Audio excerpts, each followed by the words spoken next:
Alright, welcome back to the build. I'm going to be jumping on ductwork and HVAC. I'm currently held up in framing because I have to build knee walls over the ductwork. That's the last thing standing for framing. Just to give you a little backstory on the house, the initial plan was to just fix it up a little bit, and then it quickly turned into this. Within fixing up that little bit, I added a fully ducted furnace and plans to add AC. So everything was fully installed, and then shortly thereafter, completely removed. So I'm obviously going to be reusing the existing equipment. Got a 95% furnace and a coil. And I don't think any of the existing ductwork is going to be salvageable. I'll probably end up reusing some of the Hvac and a little bit of the hard pipe that I have. Other than that, it's going to be a fresh start, a fresh install. My plan is to start with all the supplies and returns, and then kind of come up with a solid game plan for the actual trunk. The trunk line should be a little bit complex here just because I'm having all the ductwork run through what's going to be a finished attic. And at the same time the trunk's going together, all the equipment will be installed. I'm starting with the harder side. Above me here is where the slanted roof meets the flat roof, and I'm going to be putting some supplies in right where that flat roof begins. Should be a little tricky just because, as I showed you earlier, we're a little bit constricted on space. So might be a little bit hack. So I'm working with what knowledge I have and what materials I know of and have access to, or already have. So let's see what we can form up here and what we can make fit in this ceiling.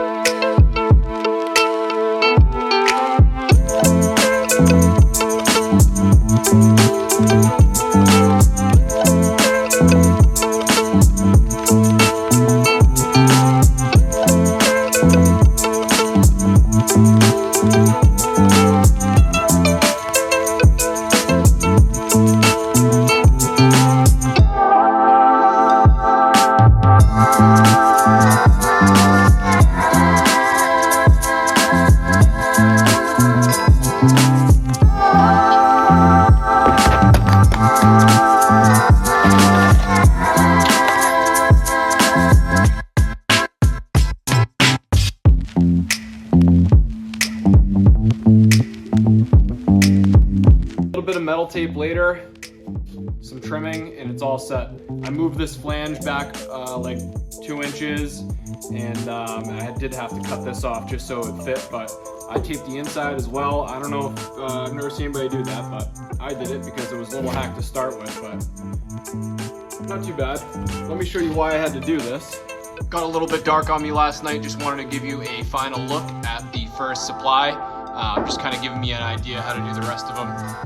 Pretty happy with how it came out. Should do the trick. Let's get on to the other supplies. So we made it to the second supply. This is going to serve the middle bedroom. I have 2 tandem bedrooms here. Well, yeah, 2 tandem bedrooms here. And my plan is just to center it in the room. Luckily, this rafter pretty much allows us to mount right up against the side of that, and the rest I'm going to fill in with like some 2x4 material just to support the existing strapping, because it's a pretty wide bay here, so we're going to need all the support we can get when it comes to installing the blue board. So let's get to it.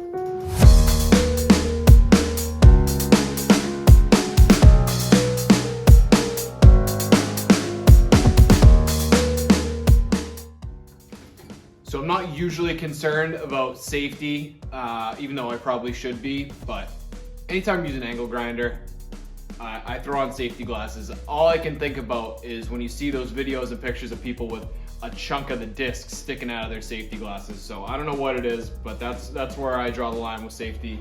I just wanted to show you kind of what I'm doing when I'm removing any of this material. Again, very unorthodox to use a grinder on sheet metal, but it's doing the trick for me. I'm just going through and removing any of the bulky parts, like the flange at the tops, and then any of the flanges inside the corners of the ductwork like this, just so that I kind of learned my lesson on the other one. It just kind of gets in the way and doesn't really allow the metal to fold very well. So I'm just gonna fold this up and hopefully have an even better final product than the first supply we did. At each side of where I plan on making a bend, so like for this bend, for example, just a little notch on that side and this side, just hopefully to give the place, the metal, a point of weakness, basically, just to encourage a straight line across here. And then what I'm doing is just over bending slightly and then bending it back to where I'd actually like it to live. Just to try to, again, achieve somewhat of a professional look at the end of the day, of a nice clean, sharp bend.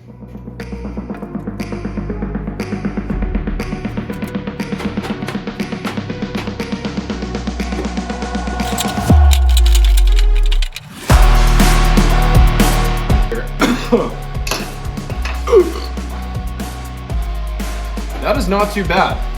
Definitely a lot better than the first one. So my goal is just to basically have just a 7-inch portion here, just to perfectly accept the inside diameter of this fitting. What is this, a takeoff?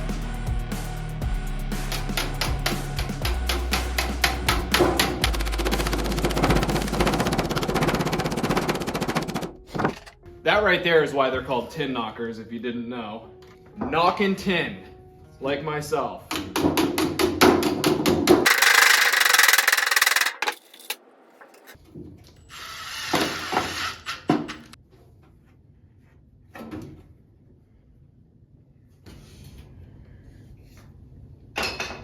Oh wait, I need those on. Fucking pants are riding up. Look like a fucking 92-year-old here. All right, there we go.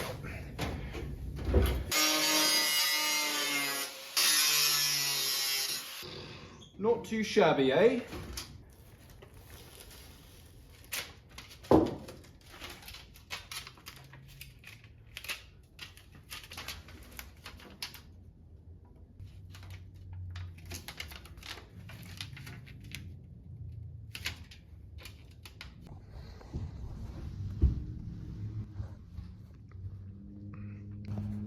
Middle bed supply is in.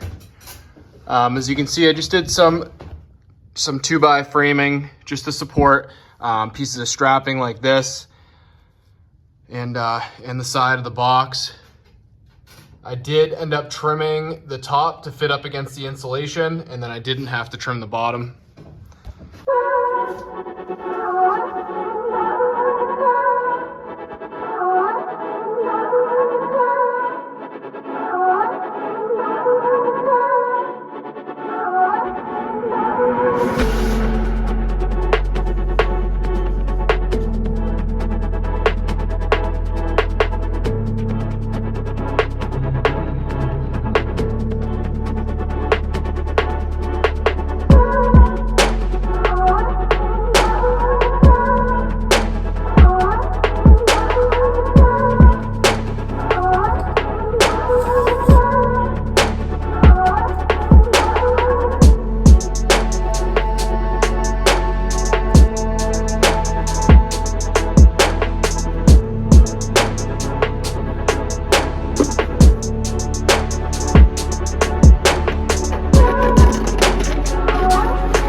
Just buttoning up this 8x8 bathroom supply. All the other supply boxes here are 10x10. This one here is for the dining room. These ones that are just straight and don't need all those custom angle cuts, stuff like that, so much easier. I love starting with the harder stuff. It just makes everything else seem like a breeze. Took the angle grinder to this one again. I've just kind of gotten accustomed to using that at this point, but I do use snips here and there. That is quite the perfect circle, if I do say so myself. Just zipping this guy in and trimming the screws off because I'm extra like that. I did end up cutting a significant portion of that takeoff off. As you probably have noticed on all the other supplies, I've been going at least what I think is above and beyond with having support on all four sides of the box. Just for a few things, for blue board, they actually have something to screw to. And then also when you actually go to install the finished grill, you'll have something to screw to again on all four sides. Did my best to find center of this supply. And then just this little trick again here. I was so proud of myself when I figured this one out. Just cutting this one out. It was a little bit tricky getting up close to the insulation there, but made it work. And then these zip ties, you're really supposed to have a zip tie gun for these. As you can see me struggling to tighten that as much as I can. But it was like $60. I don't do this that often. I can't afford a $60 zip tie gun. Just making sure this is perfectly flat to the ceiling. And then I actually screwed the face of this right in and went back and did that on all the other supplies just to make sure everything is as flat as possible. No bulges in the finished ceiling. So that completes the dining room supply. All we got left is the kitchen, but I think you get the point by now. With all the supplies in on the main level, we're going to jump upstairs, get the other side of them figured out, and then establish the main return. So the game plan for the attic ductwork here is basically going to be unit over there, as you've probably already seen. A main trunk line is just kind of go from the unit, obviously, across here. Just trying to keep everything as tucked into the corners as possible. I'm going to go for a very short knee wall here, and then it will wrap around this side, and this will be softened in over here. So I'm going to try to do something as slim as possible. We'll just have the kitchen supply, dining room supply on this side. I do have to figure out what exactly we're going to do to supply the attic. We'll have an attic return over there. Return is right over here. And just the supply, most of the supply is going to pop off this side of the trunk. And I do have some existing hard pipe that I'm going to use for some of the farther runs, such as the really just the 2 bedrooms, and then this kitchen supply is very far over there, so most of that is going to be in hard pipe as well. The existing bubble wrap on these ducts were not up to par for me, so I do have some leftover bubble wrap. We'll be rewrapping all the hard pipe that we have. Let's do it.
time to address this unit. Again, this thing was fully installed, so this is how the return was hooked up previously. I'm going to be changing it up and installing a return box because I'm going to have 2 returns instead of the single, now feeding the attic.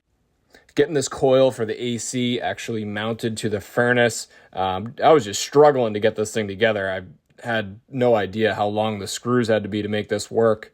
Slap some tape on there so it's all sealed up, and we'll kind of slide it in place. So this is where this unit is going to be living. All the flexible, easy stuff is done. We're going to be moving on to some actual real ductwork here. And I wanted to split this up into at least a 2-part series, a little bit more bite-sized for everybody to enjoy. So make sure you subscribe and get to see the next one.